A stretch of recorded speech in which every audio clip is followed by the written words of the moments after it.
Au cœur de la mêlée avec vous, les passionnés de rugby, notre émission du lundi soir sur Sud Radio. Yoann Huget, Philippe Spanghero, toute la team Sud Radio est là. Au sommaire ce soir, un nul en signe de victoire pour l'Italie. Est-ce que c'est déjà l'effet Cassada? On va en reparler. Le 15 de France, comment les Bleus sont-ils tombés si bas? Que faut-il changer ou ne rien changer? C'est la question à laquelle nous essaierons de répondre. On en parlera avec nos invités, notamment Esteban Abadi, le troisième ligne du RC Toulon et néo-international. Il a glané hier sa première sélection. Le débrief du week-end rugby avec notamment l'essai majestueux signé d'Akou Waka du Stade Français.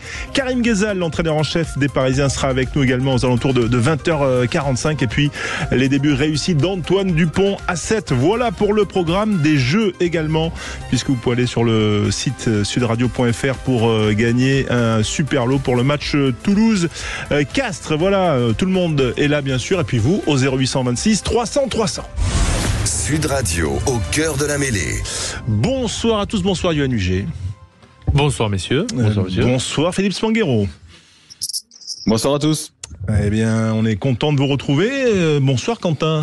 Bonsoir à tous. Bonsoir François, bonsoir Philippe, bonsoir Yoann. On va bien sûr revenir sur les 3 infos à retenir de ce lundi parce qu'il s'est quand même passé des choses. Mais avant cela, je parlais du jeu sur la page rugby de sudradio.fr. Je vous rappelle la question pour vous, les passionnés et internautes qui sont fidèles à Sud Radio. Le Stade Toulousain a remporté combien de titres de champion de France? Il faut répondre à cette question pour gagner un lot pour aller voir notamment en VIP dans la loge Sud Radio samedi à 15h à Agnès-Vallon, le Stade Toulousain contre le Castres Olympique. Voilà, le 0826 300 300. Vous connaissez le chemin. Les 3 infos du jour, si on n'était pas connecté à la planète rugby aujourd'hui, Quentin.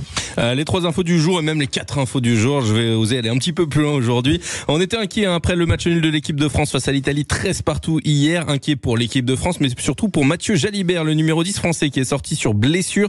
Une inquiétude justifiée, François, puisque Mathieu Jalibert sera indisponible environ 6 semaines. Il se plaint du ligament latéral interne du genou gauche. Il est donc forfait pour le reste du tournoi des 6 nations. On va connaître la durée de la suspension de Jonathan Danty demain. Le centre qui a reçu un carton rouge hier passera en commission donc demain. C'est le premier rouge en bleu pour Jonathan Danty, mais c'est le 4e en carrière et le 2e cette année puisqu'il avait déjà été expulsé en décembre avec son club. Le staff des Bleus a protégé 19 joueurs pour la 17e journée de Top 14 ce week-end. Il n'y a que 3 joueurs finalement qui ont joué contre l'Italie qui ne seront pas protégés. Il s'agit de Romain Taofifenua, Mathis Lebel et Esteban Abadi. Louis Bielbarré, lui, en revanche, est protégé. Il ne jouera donc pas ce week-end. Le président de la FFR, enfin Florian Grill, aujourd'hui a répondu à l'AFP et il annonce que Fabien Galtier n'est pas en danger. Je cite, « Je suis un manager, je ne suis pas du genre à faire des embardées en fonction de la pression. » Fabien Galtier n'est absolument pas en danger. Il parle également de relations de confiance et conclut justement, j'ai toute confiance en Jean-Marc Lermé et Fabien pour avancer en l'équipe et en les joueurs également. Eh ben voilà, souvent quand on dit Yoann que le président confirme l'entraîneur, c'est pas bon signe. Mais là, on sent quand même Florian Grill sincère. Voilà, c'est pas le genre. Et puis quand même, il a un beau contrat, Fabien, jusqu'en 2027. Donc je pense que ça pèse aussi dans la balance. Oui, et puis s'il dit que les chiffres de la FFR vont mal, il peut pas se permettre aussi de virer. Il faut parler un peu contractuellement parlant, et c'est difficile de virer Fabien, et c'est pas parce qu'il a connu une période difficile qu'il faut de suite faire sauter tout le monde. Il faut laisser un peu de temps, un peu de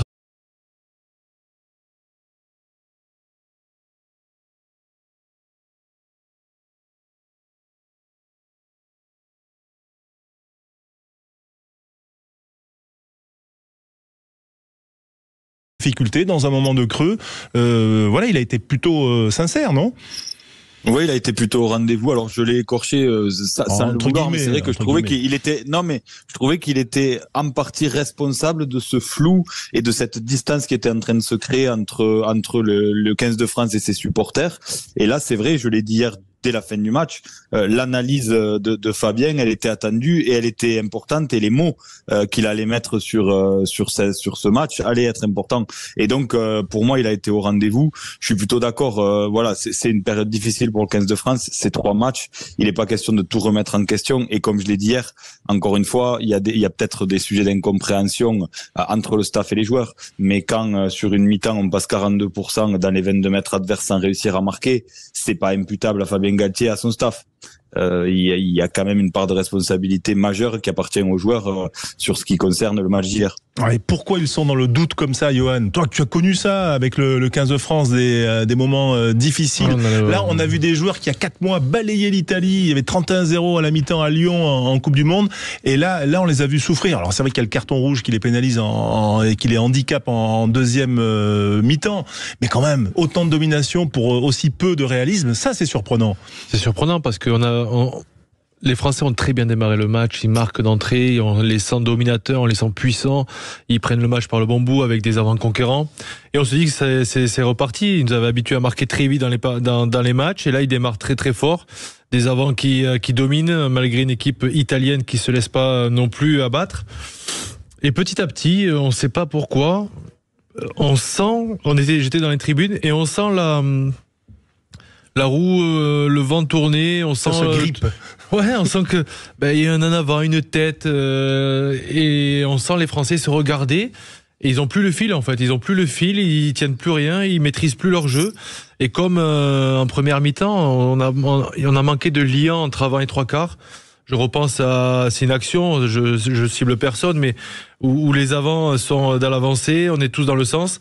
Et Mathieu Jalibert choisit de partir dans l'autre sens, faire une passe au pied directement en touche, alors qu'on a forcément l'avantage, la patience, un avantage aussi pénalité. On se débarrasse du ballon d'un coup de pied rasant qui, pour moi, n'avait pas lieu d'être. Voilà, tout ça fait qu'on est dans une période de doute et les Français essayent de marquer vite pour se rassurer, je pense. Vous pouvez nous appeler, bien sûr, au cœur de la mêlée sur Sud Radio, la radio du rugby, au 0826 300 300. Alban est avec nous. Bonsoir, Alban. Alban, nous entendez-vous? Oui. Bon, vous nous appelez d'où? Je crois que c'est de la Vendée. De la Vendée. Montaigu en Vendée. Ah, alors expliquez-nous, vous, comment vous les avez perçus, ces Français, et que faut-il faire selon vous? Alors, c'est très très laborieux. Dimanche, c'est vrai que on a senti le match glisser petit à petit. On a vraiment attaqué plus au plancher et malgré une super entame de match, on a bien vu jusqu'au fil un match très bourbier et plus que bourbier. Alban, on a un petit problème de connexion. Je sais pas si c'est moi qui suis le chat noir de la connexion, mais en tout cas, hier j'en ai eu depuis Lille et aujourd'hui j'en ai avec vous. Donc ce que je vous propose, c'est que peut-être, je sais pas si vous êtes en voiture, et on vous rappelle et qu'on vous reprenne peut-être un petit peu plus tard dans cette émission. C'est ça la radio aussi, c'est l'adaptation, l'intelligence situationnelle, chère au Stade Toulousain, qui a bien connu Johan, et que connaît bien Johan. C'est vrai quand même, vos coéquipiers, vos anciens coéquipiers du Stade Toulousain, ceux qui forment l'ossature. Alors oui, on sait que Dupont est avec le 7, que Romain Tamac est blessé. On sait qu'il y a Flamand qui manque, mais Afou qui manque. Bon, bref, il y a des explications, on va dire rationnelles, sur des absences, mais quand même cette fragilité en termes de confiance, c'est étonnant quand même. Ça veut dire aussi que c'est ça le sport de haut niveau, ça tient à un fil toujours. Oui, un grain de sable peut enrayer complètement une machine, donc c'est pour ça qu'on reste assez prudent quand on est sur des séries de victoires. Et ça peut vite tourner, mais le problème, c'est que j'ai pas trop compris son changement. Il a changé quasiment tout le banc. Le coaching à la 55e. Même avant, non, enfin pour moi c'est 47 ou 48e. Ouais, en faisant sortir des cadres. Charles Olivon, pour moi, et on fait rentrer Esteban Abadi qui, pour moi, c'était un peu un cadeau empoisonné de le voir rentrer là alors que le match est serré. On connaît ces Italiens proches du succès, ils voulaient rien lâcher, ils sont accrochés, arc-boutés en défense. Et ce changement-là, ce coaching à ce moment-là, pour moi, il est à l'image peut-être du quart de finale de la Coupe du Monde où il est trop tôt en fait. Il est trop tôt. On fait sortir un Cyril Bay à un moment important. Voilà, c'est là où il manque après un leader durant les 20-25 dernières minutes pour redresser la barre. Ouais, Philippe, moi j'étais au stade hier, j'avais la sensation. Ouais, et je t'invitais par un fournisseur de télécom. Et Philippe, moi j'ai eu la sensation que très vite on était dans le rouge physiquement, malgré les périodes de domination. Mais j'ai la sensation que cette équipe ne dégage pas la fraîcheur qu'elle a dégagée par moment. Est-ce que toi tu l'as ressenti aussi là où tu as regardé le match? Ah oui, je l'ai ressenti. Manque de fraîcheur et de lucidité, les deux cumulés, parce que même si c'est vrai qu'on a la domination et la possession territoriale, occupation en première période, on a peu trouvé d'avancée. On est tombé sur des Italiens très solidaires défensivement, qui ont fait peu de fautes. Et finalement, j'ai trouvé qu'on a peu avancé. À l'image d'un Cyril Bay qui a été très actif, qui a beaucoup touché le ballon sans réussir à avancer beaucoup.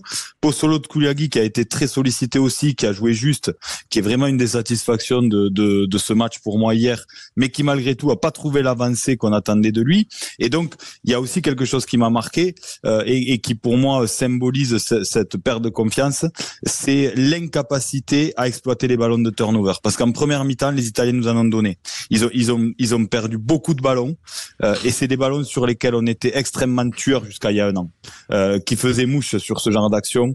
Et là on a été incapable d'exploiter un ballon de turnover hier.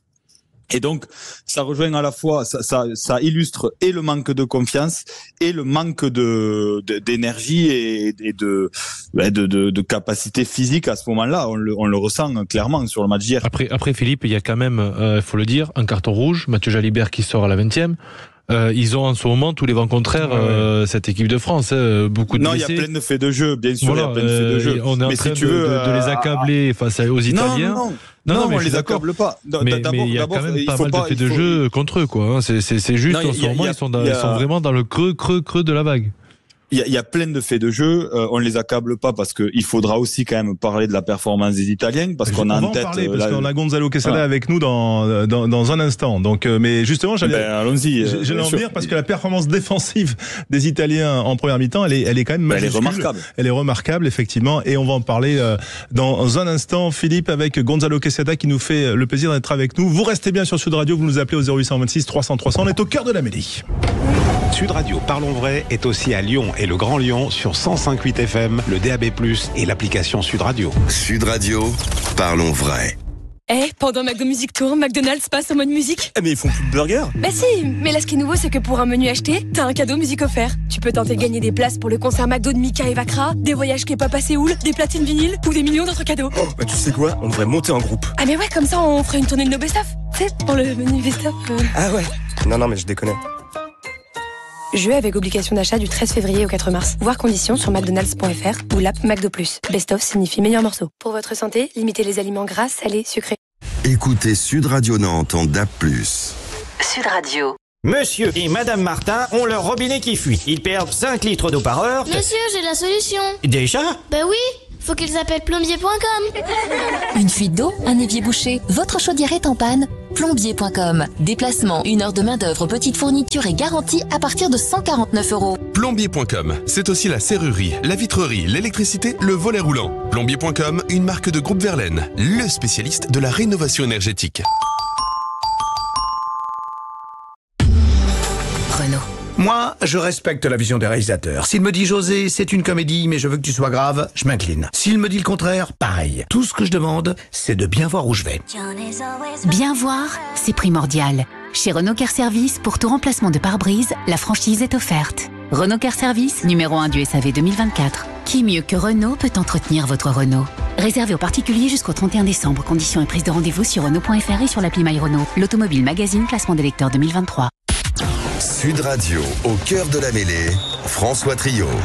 Au cœur de la mêlée sur Sud Radio, l'émission du débrief du lundi à 20h, de 20h à 21h. On revient sur ce match nul à Lille hier entre la France et l'Italie, 13 partout, voilà. Et ça a été dur pour nous, mais ça a été dur aussi pour les Italiens. On va écouter d'ailleurs ce qu'il s'est passé juste dans les dernières secondes. C'était Alexandre Priam qui était au commentaire. Qu'est-ce qu'on a fait? On aurait dû se contenter du match nul et on offre une pénalité, énorme grattage de Manuel Souliani. Il va avoir le coup de pied de la victoire historique en France.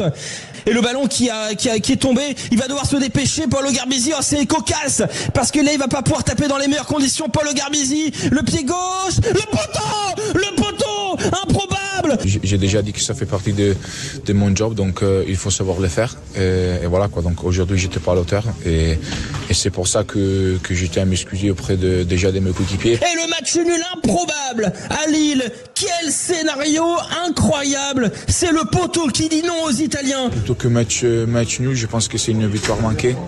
Et donc voilà, comme j'ai déjà dit, je la prends pour moi. Il la prend pour lui, Paolo Garbisi, jeune joueur, mais qui toujours nous impressionne. On en parlait la semaine dernière dans son transfert un peu surprise de Montpellier à Toulon. Il avait la grande classe dans ses déclarations, et même là hier soir. Et pour en parler, Gonzalo Quesada, l'entraîneur de la Squadra Azzurra, qui nous fait l'amitié d'être avec nous ce soir. Bonsoir Gonzalo. Bonsoir François, bonsoir à tous. J'ai entendu tout, je te dis de suite, c'est pas toi les chats noirs, je suis dans un train. Donc si par hasard ça coupe, c'est pas ta faute, la bonne volonté on l'a tous. Je suis entre Bologne et Milan. J'ai fait un marathon pour arriver chez moi, mais tout va bien. Bon, ouais, donc ça veut dire que tu as fait Lille-Bologne, et là tu fais Bologne-Milan pour arriver. Non.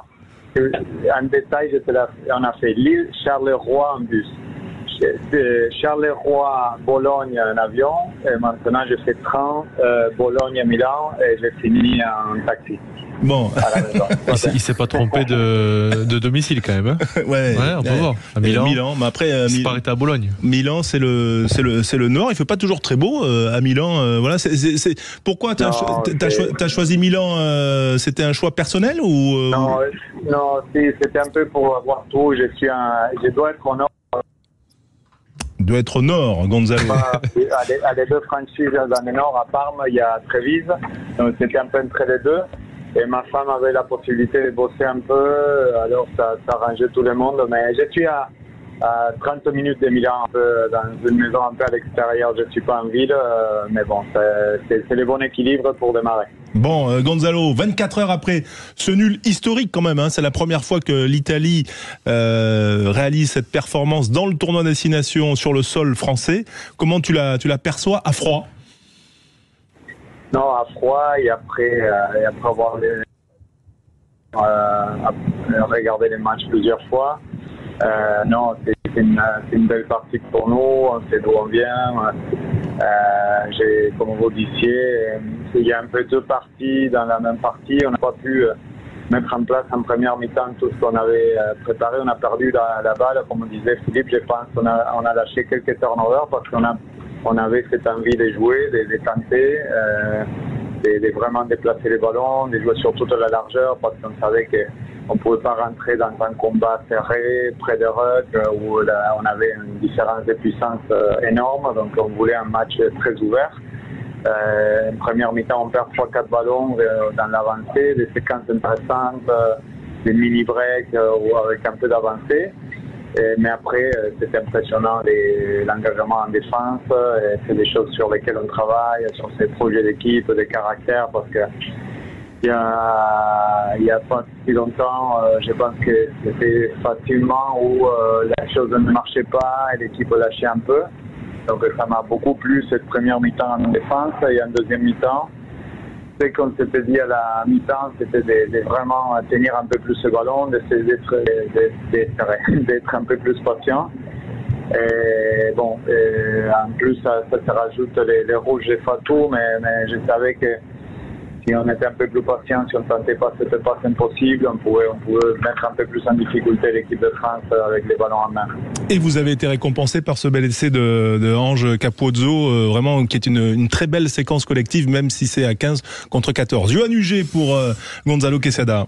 Salut Gonzalo, félicitations pour cette victoire, parce qu'on était au stade et franchement vous êtes allé vous la chercher, enfin cette victoire, ce match nul, parce que tout le monde la considère comme victoire, mais là ton rôle en tant que coach, quand tu as ce garçon là, Paolo Garbisi, qui rentre avec ce coup de pied manqué, t'as été buteur aussi.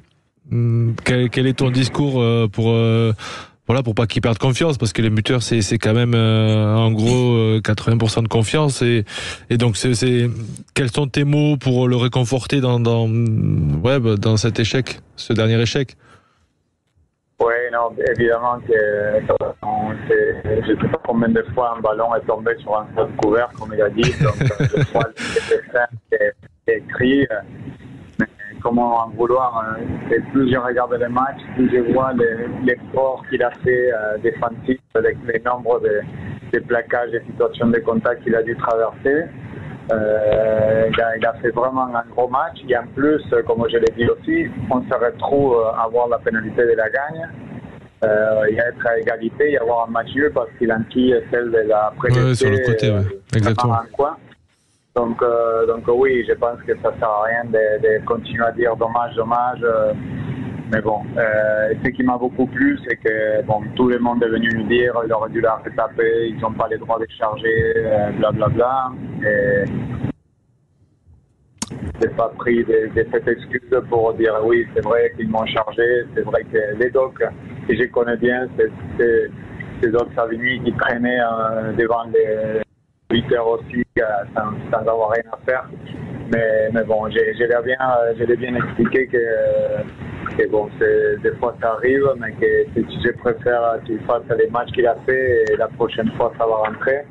Ça fait un moment qu'il n'est pas buteur aussi, il a le but de pas Montpellier avec nous. Les premiers matchs, ça a été Tommy Allan, après il n'a pas eu beaucoup à taper contre l'Irlande. Et il ne prend pas la pénalité de 45 mètres en première mi-temps, c'est Martin Pagerelot qui la prend. Exactement, je pense qu'il la prend, mais il la prend, mais il après la sent pas. Non, il la prend parce qu'il pensait que c'était 10 mètres ou 8 mètres plus proche. Et c'est quand l'arbitre, si tu te rappelles, c'est l'arbitre qui commence à prendre la balle, à reculer. Il était un peu court. On va en touche. Et c'est Martin qui était là pour ça aussi. On avait parlé dans la semaine, j'avais parlé avec les deux. Et c'est génial qu'on puisse partir avec 3 points, après les efforts fournis, rentrer à 10-3. C'est sûr que ça a permis d'après aller chercher cette possible victoire. Philippe Spanghero pour Gonzalo. Ouais, Gonzalo, salut. Écoute, d'abord, félicitations parce que c'est vrai que ça sonne quand même comme une victoire ou au moins un vrai succès pour le rugby italien. C'est quand même un week-end marquant de façon générale parce qu'à cette victoire des U20 aussi, on voit que la jeune génération italienne aussi, le travail de formation est en train de payer, que les U20 régulièrement font des performances dans le tournoi ces dernières années chez des gros. On voit aussi cette année, c'est la première fois que Trévise est aussi bien classé dans le championnat URC. Et je veux pas dire de bêtises, mais je crois qu'hier sur la feuille de match, il y avait 13 ou 14 joueurs de Trévise pour affronter les Bleus. Donc voilà, on sent quelque part des bases qui se consolident dans ce rugby italien et qui permettent d'être un peu plus ambitieux pour l'avenir. Est-ce que tu le ressens? Est-ce que tu sens ce rugby italien peut-être plus fort sur ses bases qu'il y a quelque temps? Oui, il y a un boulot de fond qui est fait, c'est vrai. Je pense que chez les jeunes, surtout, il y a un beau boulot qui reste encore à faire et à développer un peu plus parce qu'on manque encore en quantité au moins de joueurs qui arrivent dans les académies, etc. Mais le boulot, il est de qualité. Et après, je suis d'accord avec toi, on a besoin d'avoir les Zèbres de Parme et Benetton, qui sont les deux seules équipes là où tu as top 14, etc. Tu as 2 franchises, 2 équipes professionnelles. Mais Benetton, c'est vrai qu'ils fonctionnent bien, mais on n'a pas la règle des gifles. Je pense que pour les prochaines étapes pour lesquelles je me bats, où je commence à travailler avec eux, c'est demain qu'aujourd'hui l'équipe titulaire des Benetton, tu as Thomas Gallo, Pilier, Snyman et les deuxième lignes capitaines, tu as Umaga, Albornoz, Sekitoa, Ratave, Rhino Smith, sont tous Uren à la mêlée, sont tous des joueurs que malheureusement on ne peut pas prendre. Mais si on arrive à continuer à faire avec ces jeunes, très bons jeunes joueurs qui jouent à moins de vent, après arrivent à avoir un peu de temps de jeu dans les équipes professionnelles, c'est sûr qu'on pourra avoir un développement un peu plus fort. Mais bon, les bases sont là et l'envie de bien bosser les gars, donc je prends beaucoup de plaisir au quotidien, pas que quand j'entraîne, mais à bosser avec la fédération pour travailler pour l'avenir. Pour développer le rugby italien. Est-ce que les joueurs ont fait la fête hier quand même avec ce 13 historique? Je sais que c'est incroyable. Pareil, on a fait un bon match contre l'Angleterre, tu perds de 3 points, que pour eux, il y a quelques années, on dit que bon, c'était plutôt très, très satisfait. Hier, il y avait vraiment une sensation d'avoir laissé passer une opportunité, d'avoir fait autant d'efforts, d'aller se la chercher, d'avoir presque senti venir. Il y avait plus de déception qu'autre chose. Et c'est un groupe plus calme. J'ai déjà vu autre chose en France, après les matchs comme ça, après savoir que la plupart sont au repos, qui vont pas jouer le week-end prochain. Un peu des joueurs qui sont en Italie, on peut les contrôler. Les autres qui rentrent en France ou en Angleterre, on peut faire un peu les contrôles si vraiment ils vont jouer. Mais ça a été calme. On a fait un grand rond dans la salle de vie, dans la salle des réunions de l'hôtel. On a fait un énorme rond avec staff et joueurs. On a mis quelques bières et j'ai pensé, on l'a forcé un peu et à la fin on a passé 2 heures tous ensemble. Après on a dîné et après c'était plutôt calme. J'ai de voir les mecs arriver le matin quand on part un peu plus défoncé que ça et ça m'aurait pas gêné, mais ils n'ont pas trop fait la fête. Bon, ils sont restés calmes. Dernier petit mot, Gonzalo, dans ton train entre Bologne et Milan, est-ce qu'on peut dire que déjà ton mandat est réussi quand on fait un 13-partout, un match nul en France, quand on entraîne la Squadra Azzurra? Non, mandat réussi, c'est beaucoup, mais je suis conscient.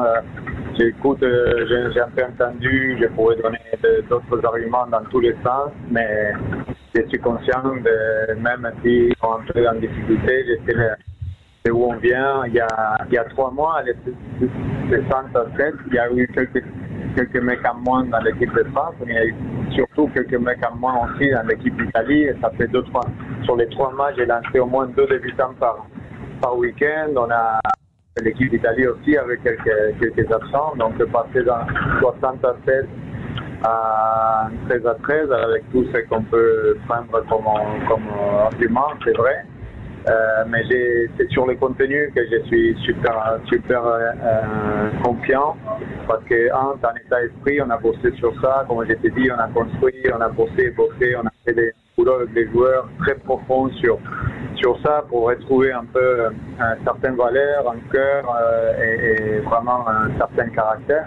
Et dans les jeux aussi, on a pu avoir un peu de ballon, il y a une deuxième mi-temps. Plus je regarde, plus on a eu pas mal d'actions vraiment construites, des longues séquences de jeu dans l'avancée avec beaucoup de cohérence, avec des bonnes décisions. Donc forcément comme entraîneur, il y a les résultats et surtout voir un peu dans les côtés état d'esprit, côté jeu, il y a des choses qui apparaissent et qui font plaisir. Bon, Gonzalo, on va te laisser rentrer chez toi tranquillement, te remercier d'avoir été avec nous en direct de ton train entre Bologne et Milan et félicitations encore pour ce match réussi à Lille pour l'Italie. Ça nous fait mal au cœur de dire ça, mais bon, voilà. En TGV, je pense qu'on aurait parlé de 3 minutes 20 et on t'aurait plus entendu, mais je pense qu'il y a un bon réseau entre ces deux villes. Ok, merci à vous. Merci, à très bientôt. Salut, et bonne suite de tournoi puisque ce sera l'Écosse et le Pays de Galles pour l'Italie pour les 2 derniers matchs. On va se retrouver dans un instant. On va prolonger le débat bien sûr avec les auditeurs. Esteban Abadi sera là, le néo-international du 15 de France, joueur de Toulon. Et puis bien sûr on aura le gagnant de notre jeu, notre super lot qui a joué sur Sud Radio. Sud Radio, au cœur de la mêlée, François Trio. Avec vous les auditeurs Sud Radio passionnés de rugby, Yoann Huget, Philippe Spanghero, toute l'équipe Sud Radio est là 20h31 pour Au cœur de la mêlée. Et je le disais, il y avait un jeu sur la page rugby de sudradio.fr. La question était le Stade Toulousain, combien de titres le Stade Toulousain a remporté, titre de champion de France, c'est-à-dire de bouclier de Brennus. 23. Pardon 23 23, je crois que c'est autant. Je sais pas. J'ai un petit doute. Non, 22, non 22. Mais c'est pour ça. Il a plongé. Pour le savoir, on a une gagnante parce que Aude au standard bien sûr est vigilante. Elle a la bonne réponse qui est validée par l'huissier Quentin Cabanis. Et puis également le site sudradio.fr. Et vous avez une gagnante qui s'appelle, je crois, Quentin, Paul de Carmaux dans le Tarn. C'est ça. Exactement. Bonsoir Paul. Bonsoir François, bonsoir Yoann. Bonsoir. Bonsoir Paul, merci d'être avec nous.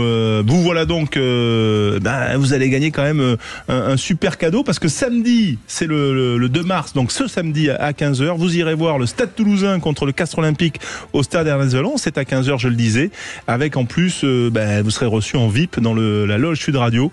Cocktail d'avant-match. De Carmaux, ils sont peut-être pour Castres, alors on va annuler le... Non, j'aime bien l'équipe de Castres, d'ailleurs ils ont été champions de France et j'étais pour eux. D'accord, mais j'aime bien le Stade Toulousain avec ses 22 victoires et qui nous feront rêver en Coupe d'Europe, malgré que La Rochelle nous ait gagné. Ah, j'ai compris. En championnat, vous êtes pour Castres, en Coupe d'Europe, vous êtes pour Toulouse. Mais elle va pas j'ai compris. Elle va pas le dire maintenant parce que en plus dans l'eau, il y a quand même un repas en après-match où on va croiser certains joueurs du Stade Toulousain. Donc c'est pour ça. Oui, tout à fait. Il va falloir assumer. Hein. Moi, j'avais juste un petit coup de gueule par rapport au match d'hier, la France-Italie. Ah bah oui, dites-nous. J'ai trouvé que le public lillois, cette façon de siffler, quoi, c'était vraiment... Vous avez pas apprécié l'attitude du public? À quel moment ils ont sifflé? Quand il y a eu à la fin, sur les dernières transformations et la dernière transformation. C'est lamentable, on se serait cru à un match de foot. Du LOSC, qui a perdu à Toulouse hier, donc voilà. D'ailleurs, Ange Capozzo a fait une sortie qui était vraiment bien après le match à ce sujet, parce qu'il a eu les bons mots. C'était assez ferme, mais c'est vrai qu'on a tendance, nous les Français, à être fair-play que quand on gagne. Oui. Oui, surtout que hier, on peut dire que l'équipe d'Italie, elle a fait quand même des gros progrès, elle fait vivre le ballon, elle fait plaisir à voir, cette équipe. C'est vrai, vous faites bien de le souligner, et c'est vrai que la sportivité, bon voilà, on va dire qu'on va mettre ça sur le compte. On est un peu chauvin, Et puis le toit fermé, ça résonnait beaucoup. Beaucoup trop. Ça résonnait beaucoup. Qu'est-ce que vous pensez qu'il faut faire pour cette équipe de France, Paul, pour les joueurs là? Qu'est-ce qu'il faut leur faire pour leur redonner confiance? Apparemment, la cohérence cardiaque qu'ils font avant les matchs et pendant les temps morts, ça leur suffit pas. Il va falloir Allez, en forme, Paul. Il va falloir que M. Galtier il cherche autre chose, parce que ils ont vraiment été où ils n'ont pas digéré encore leur dernier match à Coupe du Monde. Mais ça fait beaucoup là quand même. Mais là on les voit plus, quoi. On n'a pas l'impression que... Je sais pas, ils sont énervés sur le terrain, on les voit jeter le ballon, qu'il y a des décisions d'arbitre qui sont contre eux. C'est des gestes qu'on voyait pas ça avant. Beaucoup de fébrilité, en tout cas, de manque de maîtrise. Voilà, ils ont perdu le mojo. Je pense qu'ils sont frustrés de pas arriver à mettre en place ce qu'ils travaillent, et c'est pour ça qu'on voit des réactions. Je vois l'action de Damien Penaud qui jette le ballon, et je pense que c'est des joueurs qui sont très compétitifs et ils n'arrivent pas à remettre la machine en route. J'ai un message à leur faire passer parce que... Il n'y a pas de... Ntamak, la blessure de Ntamak, elle nous a fait du mal pour la Coupe du Monde. Et Dupont à lui seul... Oui. On l'a vu déjà à Vancouver briller avec les sétistes. Oui. Donc voilà. Daré a essayé de s'en séparer pour la demi-finale, ça n'a pas marché. Ouais. Alors s'ils ont besoin de retrouver leur mojo, par contre, il y en a plusieurs qui sont en contact direct avec Yohan Huget. Ils peuvent l'appeler parce que lui ne l'a jamais perdu. Je peux confirmer que Yohan Huget a peut-être le mojo de toute l'équipe de France en lui, donc que les joueurs se rapprochent de lui. Okay. Bon. C'est un super joueur, Monsieur Huget, on va dire, Monsieur Huget. C'est gentil. Oui, il nous a fait rêver. On va vous remercier, Paul, parce qu'on a un super joueur qui est avec nous. C'est Esteban Abadi, l'un des nouveaux néo-capés du 15 de France, qui nous fait l'amitié d'être avec nous à 20h36 sur Sud Radio. Et voilà, pour vivre aussi, et puis aussi nous expliquer ce que lui, il a vécu de l'intérieur. On remercie donc Paul, la victorieuse de notre jeu, et on accueille avec grand plaisir à Toulouse, Esteban. Salut Esteban, merci d'être avec nous, Esteban Abadi. Bonsoir à tous, avec plaisir. Pas de souci. C'est un grand plaisir de t'avoir. Effectivement, on le disait, tu as découvert l'équipe de France. Alors tu as découvert dans un contexte particulier.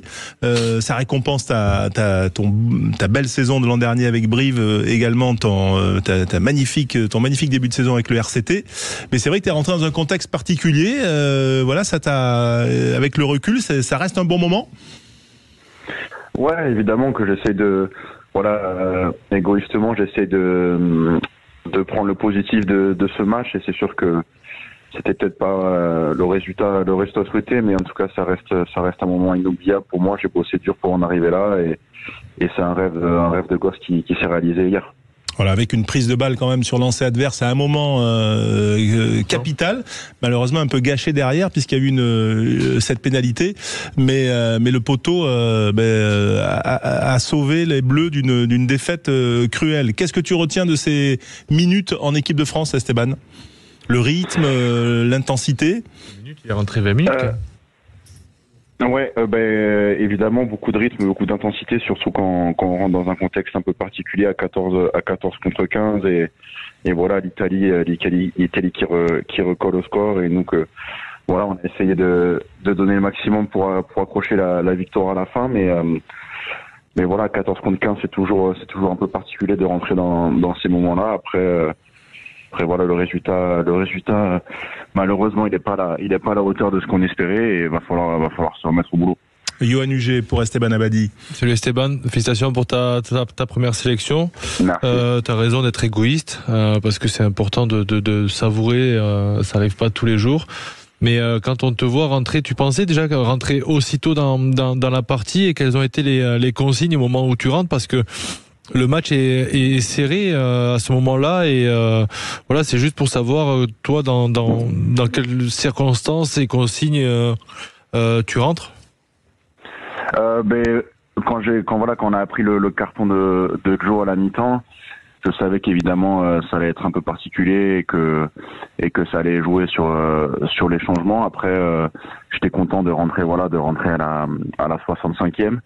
Puis pas de consigne particulière. Voilà, ils m'ont dit fais-toi plaisir, apporte tout ce que tu sais faire et donne-toi à 300%. Et c'est ce que j'ai essayé de faire pendant ces minutes-là. T'as réussi à prendre du plaisir quand même malgré le contexte, malgré ce match serré où on se dit il faut pas que je fasse de fautes ou que je sois à l'initiative peut-être du tournant du match, quoi. Ouais, énormément de plaisir. Franchement, énormément de plaisir. C'était quand même un moment magique malgré le résultat et ce match nul. Voilà, c'était que du bonheur et j'espère qu'il y en aura d'autres. Philippe Spanghero avec Esteban Abadi, notre invité au cœur de la mêlée sur Sud Radio. Ouais, salut Esteban. Écoute, pas grand chose à dire si ce n'est félicitations parce que comme tu le disais, t'as travaillé dur pour en arriver là. T'as pas été épargné par les blessures, mais on en a parlé plusieurs fois parce qu'on a eu la chance de bosser avec ton frère. Qui connaissait mieux que personne ton parcours, et c'est vrai que il y a une longévité quand même post-blessure assez exceptionnelle dans l'enchaînement des matchs et à Brive et au RCT ensuite. Comment s'est passée cette transition entre Brive et le RCT où on sent vraiment là que tu as franchi ce step et que la confiance du staff t'a fait franchir un palier peut-être? Est-ce que tu l'as ressenti comme ça? Parce qu'on a senti ça très rapidement après ton arrivée au RCT. Jusqu'à être capitaine très rapidement. Hein. Oui, être capitaine très vite. Ouais, c'est vrai que le capitanat, je m'y attendais pas, mais c'était une énorme fierté de pouvoir porter le brassard pendant l'absence de Charles et la blessure de Teddy, mais c'est sûr que mon intégration s'est fait hyper rapidement et assez naturellement. On a un groupe vraiment qui fonctionne bien et ça s'est fait naturellement. Et puis après la confiance du staff, je m'entends très bien avec Pierre, ça se passe très bien et puis après j'essaie d'apporter le maximum sur le terrain tous les week-ends et je suis fier de pouvoir défendre les couleurs de Toulon, ça c'est sûr.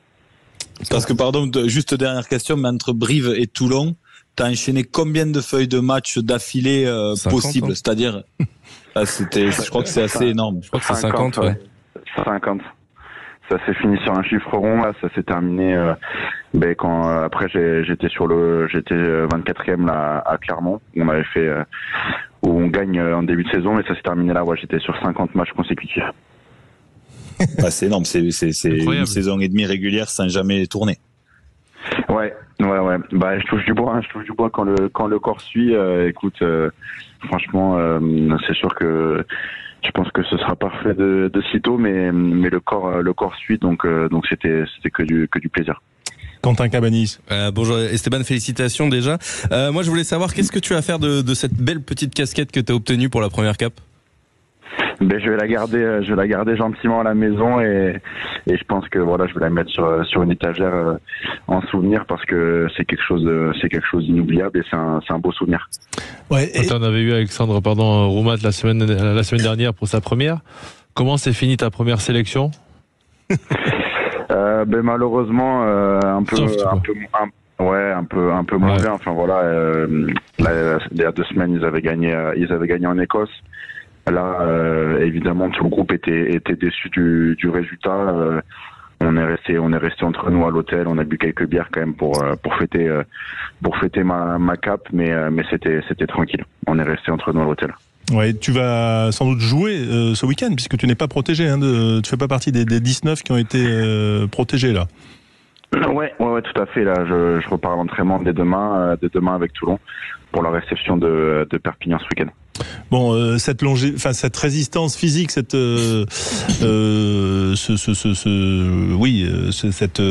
endurance, voilà, elle est aussi peut-être, tu la tiens dans les gènes quand même.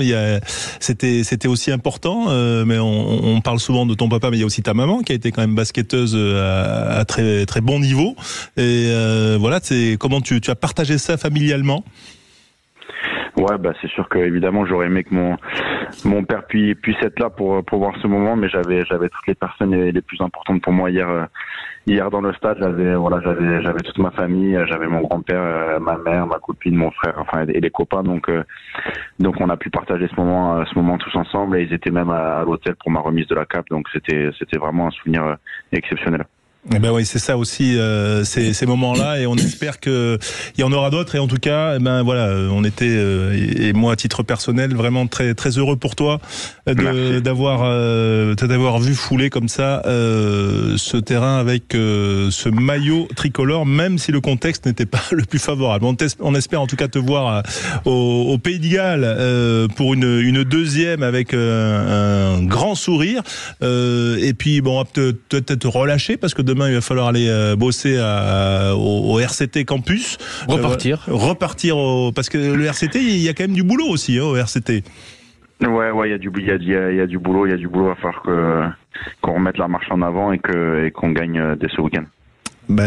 C'est le programme, je l'ai pas sous les yeux là. Que les derbys. C'est un week-end de derby. Derby. Perpignan, Toulouse-Castres, Toulon-Perpignan. Toulon-Perpignan. Bordeaux Racing. Attention. Vous voulez tout? Non. Je vous dis. C'était Toulon. Bon, allez, Perpignan. Merci en tout cas Esteban d'avoir été avec nous en direct sur Sud Radio. Et voilà pour cette première que nous n'oublierons pas. Merci à toi. Merci à tous. Bonne fin de soirée. Bonne fin de soirée. On va se retrouver dans un instant. Vous pouvez bien sûr nous appeler au 0826 300 300 et on va revenir sur le week-end du Oui. Non, je disais que tu pouvais dire que Karim Ghezal était avec nous juste après la pub. Tout à fait, c'est ce que je m'apprêtais à faire. Mais Karim Ghezal, l'entraîneur en chef du Stade Français, qui est là également. Il y a quand même aussi au cœur de la mêlée des invités de grande qualité. Et donc voilà, Karim Ghezal, entraîneur en chef du Stade Français, leader du Top 14, co-leader avec le Stade Toulousain, mais qui a remporté le derby parisien. On va y revenir dans un instant sur Sud Radio. À tout de suite. Sud Radio, au cœur de la mêlée, François Trio. Au cœur de la mêlée sur Sud Radio, la radio du rugby bien sûr. C'est le lundi soir, le débrief avec Yoann Huget, avec Philippe Spanghero bien sûr, et nos invités. Retour sur le top 14, la 16e journée, cette victoire du Stade Français 27-11 au Racing. On va en parler bien sûr, et on en parle. On est ravis d'accueillir Karim Ghezal qui est avec nous, l'entraîneur en chef du club parisien du Stade Français. Bonsoir Karim.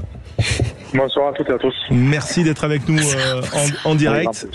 On dit souvent que le derby parisien c'est un moment clé, un moment charnière dans la saison d'un des deux clubs. C'est plutôt bien parti en tout cas cette deuxième partie de saison, si on en croit ce résultat à l'Arena samedi soir. Oui, tout à fait. Après, je me suis beaucoup appuyé sur les joueurs parisiens, sur les joueurs avec qui ce derby avait un sens très important, comme en mettant Sekou Makalou capitaine, en mettant Ariane Chapuis, Pierre-Henri Azago, Julien Delbouy, Lester Etienne. C'était vraiment des joueurs sur lesquels je me suis appuyé toute la semaine avec le staff. Et rien de mieux qu'un joueur qui est formé au Stade Français pour vivre ce derby et puis pour amener l'ensemble de l'équipe. Donc je me suis beaucoup appuyé sur eux et c'est aussi pour ça qu'on a fait cette année jouer 8 jeunes de moins de 20 ans et avec aussi la volonté qu'ils aient envie plus tard vivre ces derbies et de porter fièrement ses couleurs du Stade français. Voilà, ce club de 141 ans désormais. Et ouais, mais on est en 24, alors du coup ça va faire 141.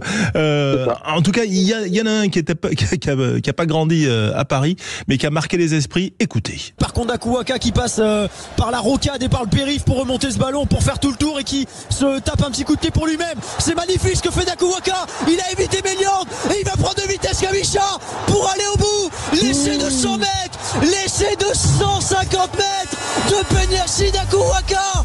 Il a récupéré le ballon à l'angle des 22 mètres. Il est passé par son embut, il est passé par le périph', il est passé par toute l'île de France pour aller faire le tour du Racing 92 et inscrire un essai fantastique quasiment entre les poteaux.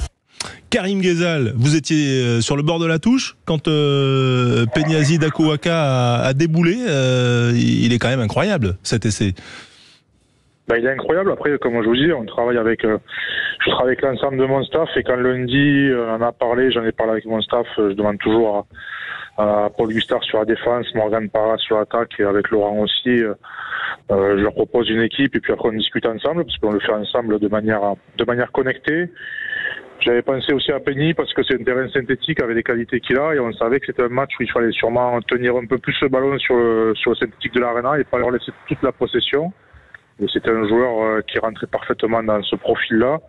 On a eu Joe Marchand qui a joué à l'aile contre Perpignan qui nous a mis un essai. On a Charles Laloy qui était formé au club. On a la chance d'avoir des joueurs de différents profils. Et je pense que pour Penny, quand on en a parlé lundi avec le staff, il n'avait pas joué depuis un petit moment. C'était le match parfait, le terrain parfait. On savait qu'il était capable de marquer des essais, mais de là à marquer cet essai-là qui sera sûrement un des plus beaux essais de la saison. On n'était pas surpris de sa vitesse, mais très heureux qu'il puisse s'exprimer sur ce terrain et qu'il puisse montrer à tout le monde sa qualité de vitesse et de grand joueur qu'il est. D'autant qu'il a inscrit 2 essais, Yoann Huget. 2 voire 3 et 4 avec l'interception. L'interception, et surtout il est à l'origine de l'essai pour Zach Henry. Donc il fait vraiment un match plein. 187 mètres parcourus, un ballon dans le match. Salut Karim, félicitations. J'étais avec Laurent hier et justement on parlait de ce joueur-là qui a encore des difficultés dans son placement, parce que en défense c'est peut-être pas ça, mais sur des gros matchs qui vont compter, est-ce que vous comptez, au vu de ses qualités, et on parle pas de finisseur, mais c'est sa capacité à répéter les efforts à haute intensité, un garçon qui va aussi vite, est-ce que tu es dans l'optique de le former pour des matchs qui arrivent et qui vont être à double tranchant, voire éliminatoires?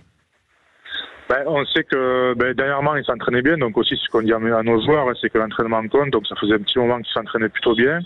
Il avait marqué un très bel essai déjà à Toulon, pareil, où il avait débordé sur l'aile de Gabin Villiers, qui n'est pas non plus le dernier défenseur, avec beaucoup de vitesse. Et on savait que il travaillait bien depuis quelques semaines. Alors, comme je l'ai dit, c'est un joueur qui a besoin de travailler sur les placements, sur la défense des 50-22, des jeux au pied. Mais on savait aussi que c'était un terrain de jeu, l'Arena, où ils allaient sûrement avoir peut-être un peu moins de jeux au pied, qu'ils allaient sûrement tenir plus ce ballon. Donc c'était un profil de match qui est fait pour lui, mais on va continuer à le faire travailler. Il travaille beaucoup avec Morgan, avec Paul Gustard sur le placement en défense. Et c'est un joueur qui vient du 7, qui a des qualités de vitesse comme on l'a pu le voir, mais qui a encore beaucoup de progression, de marge de progression sur la couverture, sur le rôle d'ailier. Et on continue à travailler avec lui. On l'avait vu en difficulté à Bayonne, notamment. À Bayonne, ouais. On avait pris les 50-22 un peu, donc il faut continuer à travailler avec lui. Il fait beaucoup de vidéos avec Morgan, avec Paul Gustard. Et le but, on sait que les phases finales se jouent, on espère qu'il fera beau. C'est un joueur qui compte dans l'effectif. Comme je l'ai dit, à l'instar de Joe Marchand qui a joué à l'aile contre Perpignan, de Lester Etienne, de Charles Laloy qui a été formé au club, on a la chance d'avoir un effectif avec de la profondeur, des joueurs qui sont en pleine forme et qui ne sont pas blessés. Donc c'est aussi une vraie volonté d'avoir un effectif qui tourne. Donc très heureux de ce qu'on avait dit lundi avec le staff, que c'était un match pour lui, donc ça s'est plutôt révélé de manière positive, et très content pour lui et pour le groupe surtout. Voilà, vous connaissez bien, en tout cas vous êtes bien connecté à l'état de forme de vos joueurs, et ça s'est vu sur ce match. Philippe Spanghero pour Karim Ghezal, entraîneur en chef du Stade français. Philippe ? On n'entend plus Philippe. Au lounge. Ah ouais, non, mais... C'est bon, je suis là, pardon, erreur de micro. Salut Karim, écoute, bravo pour ce match important qui vous permet de retrouver la première place. Donc c'est une période pour l'instant réussie de trêve internationale et de doublon. J'imagine que là, clairement, l'objectif établi, c'est plus la saison avance, plus ça se précise pour le top 6, le top 2 direct. Est-ce que tu vas déjà aussi loin dans les ambitions que tu fixes au groupe?